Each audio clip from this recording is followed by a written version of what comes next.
အားလုံးပဲမင်္ဂလာပါဒီနေ့ကျွန်တော်ဘာလို့မျှဝေပေးမလဲဆိုတော့ YouTube channel တစ်ခုစနစ်တကျဖြစ်အောင်ဘယ်လိုဖွင့်မလဲဆိုတာကိုကျွန်တော်ဒီဗီဒီယိုလေးကနေအားလုံးကိုပြန်လည်မျှဝေပေးရှင်ပါတယ်ကျွန်တော်အရင်နေ့ကဗီဒီယိုမှာ Gmail account ဘယ်လိုဖွင့်မလဲဆိုတာကိုကျွန်တော်တင်ပြခဲ့ပြီးဖြစ်ပါတယ်ခုဗီဒီယိုမှာတော့အဲ့ဒီဖွင့်ထားတဲ့ Gmail နဲ့ကျွန်တော်တို့ YouTube channel တစ်ခုဘယ်လိုဖွင့်မလဲဆိုတာကိုကျွန်တော်ပြပေးမှာဖြစ်ပါတယ်အဲ့ဒါဆိုလို့ရှိရင်ကျွန်တော်နဲ့အတူတူလိုက်ပြီးတော့လုပ်ကြည့်ရအောင်ပါပထမဆုံးကိုယ့်ရဲ့ကွန်ပျူတာပဲဖြစ်ဖြစ်ဖုန်းပဲဖြစ်ဖြစ် browser တစ်ခုခုကိုတွားလိုက်ပါကျွန်တော်တို့ Chrome ပဲဖြစ်ဖြစ် iPhone တွေမှာဆိုရင် Safari ကျွန်တော်တို့စသဖြင့်ခြား browser တွေအများကြီးရှိပါတယ်အဲ့ဒီမှာကျွန်တော်တို့ Google မှာရိုက်ရှာလိုက်ပါGoogle မှာကျွန်တော်တို့ www.youtube.com ခုလိုမျိုးရိုက်ပြီးတော့ရှာလိုက်ပါပြီးရင် enter ခေါက်လိုက်ပါပြီးရင်ဒီမှာ YouTube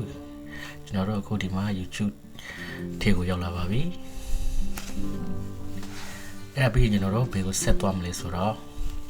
ဒီဖက်ညာဖက်မှာကျွန်တော်တို့ဒီမှာလူပုံလေးရှိတယ်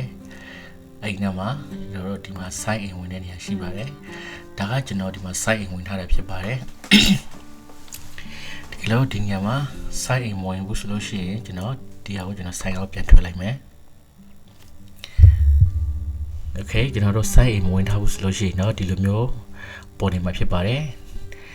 အဲ့ဒါဆိုလို့ရှိရင်ကျွန်တော်တို့ဒီ sign in ဆိုတဲ့ဟာကိုကျွန်တော်တို့ click လုပ်ပါပြီးလို့ရှိရင်ဒီမှာကိုဖွင့်ထားတဲ့ Gmail နဲ့ဒီနေရာမှာဝင်ရမှာဆိုတော့ကျွန်တော်တို့ဒီဟာကိုကျွန်တော်နှိပ်လိုက်မယ်ပြီးလို့ရှိရင်ဒီနေရာမှာ password ကို Gmail ဖွင့်တော့ကထည့်ထားတဲ့ password ကိုဒီနေရာမှာရိုက်ထည့်ရမှာဖြစ်ပါတယ်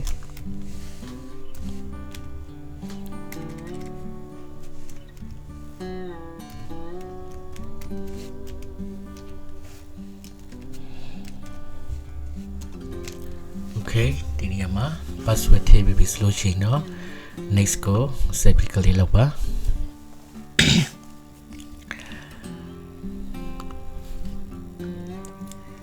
အခုဆိုလို့ရှိရင်ကျွန်တော်တို့ YouTube ထဲကိုရောက်ရှိလာပါပြီ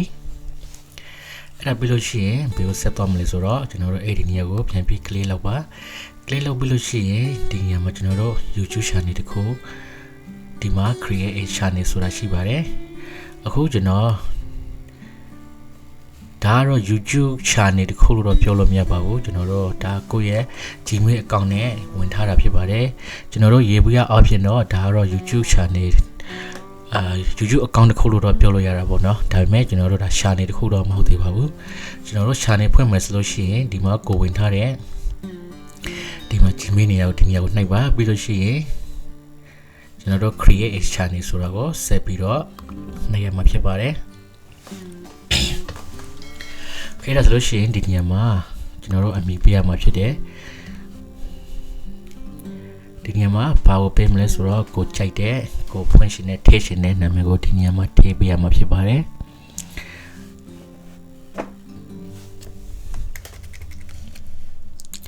ကျွန်တော်တို့ဒီနေ့ကိုကျွန်တော်တို့ပြန်ပြီးတော့ရှိန်နေရပါတယ်အခုဒီကိုကြိုက်တဲ့ဟာကိုဒီနေရာမှာထည့်လိုက်လို့ရတယ်ဒီကလို့နောက်ကြာလာတဲ့အခါမှာကြိုက်ဘူးဆိုလို့ရှိရင်လည်းကျွန်တော်တို့အဲ့ဒီ channel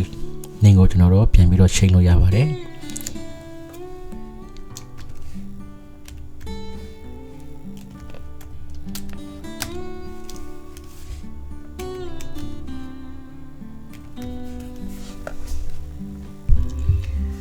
Okay ခုလိုမျိုးနင်းထည့်ပြီးပြီဆိုလို့ရှိရင်တော့ကျွန်တော်တို့ဒီမှာ create channel ဆိုတာကိုနှိပ်လိုက်ပါ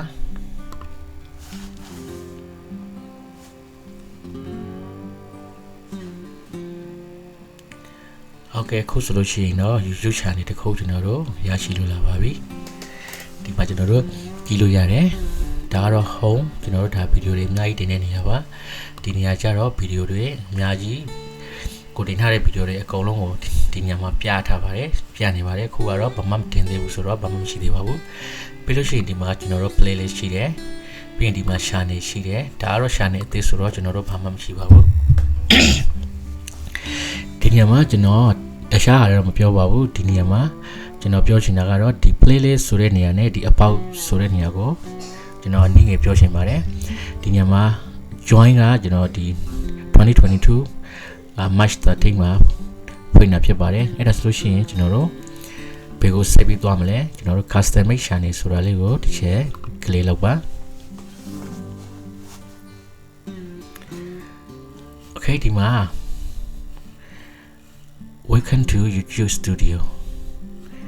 Okay ဒီညမှာကျွန်တော်တို့ဆက်ပြီးတော့ continue ကိုဆက်ပြီးနှိပ်ပါမယ်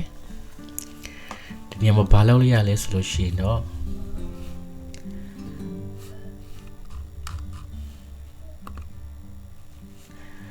Okay ဒီနေရာမှာကျွန်တော်တို့ picture ဒီနေရာမှာကျွန်တော်တို့ပုံကိုကိုယ့်ရဲ့ profile ပုံလို့ပြောလို့ရပါတယ်ဒီနေရာမှာအဲ့ဒီနေရာမှာကျွန်တော်တို့ပုံကိုယ့်ရဲ့ logo ပေါ့နော်ဒီနေရာမှာ logo ထည့်လို့ရတယ်ဒါမှ logo ကိုတော့ကျွန်တော်တို့ဘာမှမဖွင့်ခင်ကျွန်တော်တို့ logo ကိုဖွင့်ထားရမှာဖြစ်ပါတယ်ဒီ logo ကိုကိုကြိုက်တဲ့ဟာကိုထည့်လို့ရပါတယ်ဒီ logo ကိုကြိုက်တဲ့ဟာကိုထည့်နိုင်ပါတယ်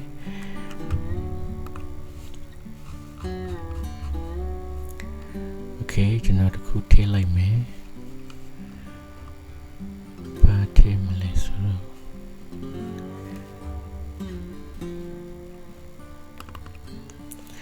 Okay ဒီညမှာကျွန်တော် logo တခုထည့်လိုက်မယ် Okay ဒါကိုကျွန်တော်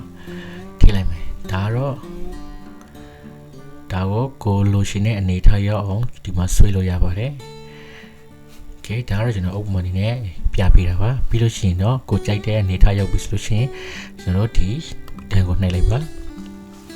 ဒါဆိုလို့ရှိရင်ကျွန်တော်တို့ရဲ့ YouTube channel မှာ logo တစ်ခုရလာပါပြီဒီအောက်ကဟာကျတော့ဒီ banner image ဆိုတာကတော့ဒီကျွန်တော်တို့အဲ့ဒီ YouTube channel ရဲ့ကျွန်တော်တို့အပေါ်ဆုံးမှာဒီလိုမျိုးပုံနဲ့ကွာပြနေတဲ့ဟာဖြစ်ပါတယ်ကျွန်တော်တို့ဒါကတော့ဒီမှာနောက်မှာဆိုလို့ရှိရင် desktop ရဲ့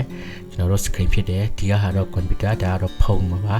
အဲ့ဒါကိုကျွန်တော်တို့ဒီမှာ upload လုပ်မယ်ဆိုလို့ရှိရင်တော့ကျွန်တော်တို့ဒီ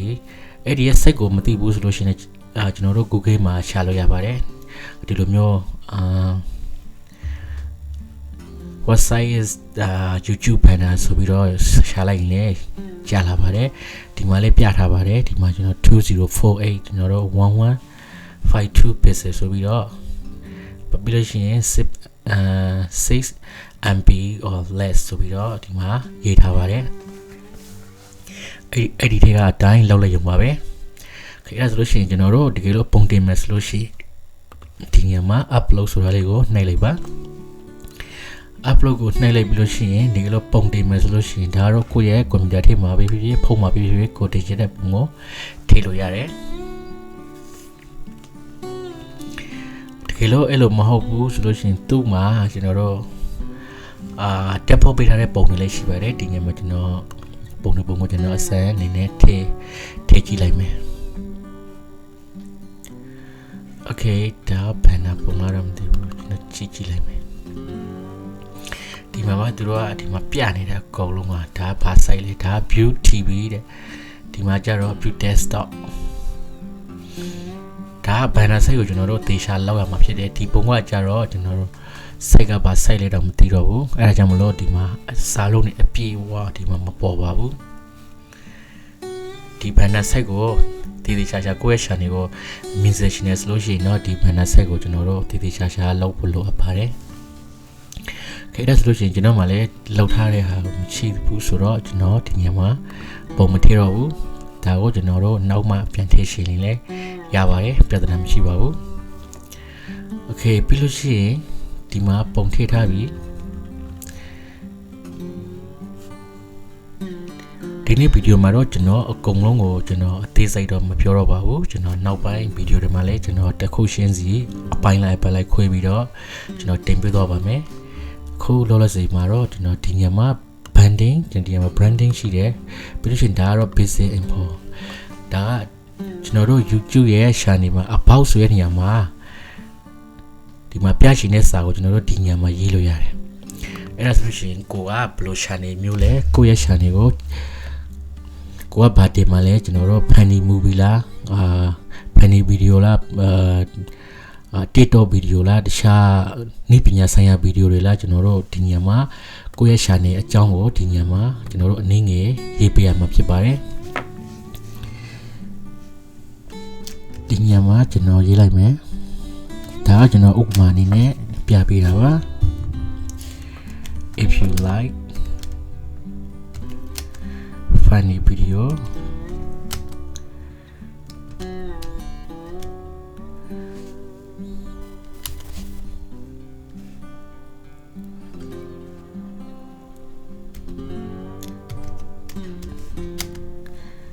SUBSCRIBE okay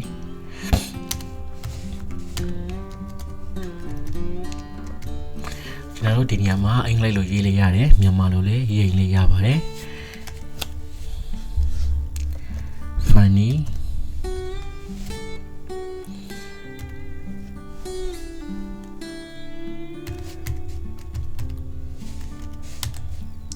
မြန်မာ funny video ဒီညမှာကိုကြိုက်တဲ့ဟာကိုကျွန်တော်တို့အများကြီးရေးလို့ရပါတယ် TikTok TOK လား TikTok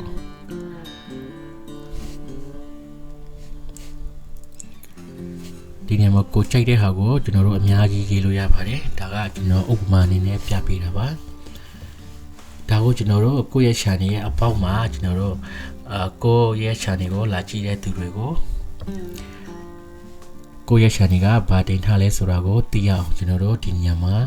ရေးလို့ရပါတယ်ကိုကဘယ်လိုဗီဒီယိုမျိုးပဲတင်နေဒီညမှာကျွန်တော်တို့ရေးပေးဖို့လိုပါတယ်အဲ့ဒါမှကိုယ့်ရဲ့ channel ကိုလာကြည့်တဲ့ viewer တွေကကိုယ့်ရဲ့ channel အကြောင်းကိုသိမှာဖြစ်တယ်ဒီအောက်မှာတော့ကျွန်တော်တို့ကိုယ်မှာ Facebook link ရှိတယ်ဆိုလို့ရှိရင်ဒီညမှာ Facebook link ကိုဒီမှာကျွန်တော်တို့ add လို့ရတယ်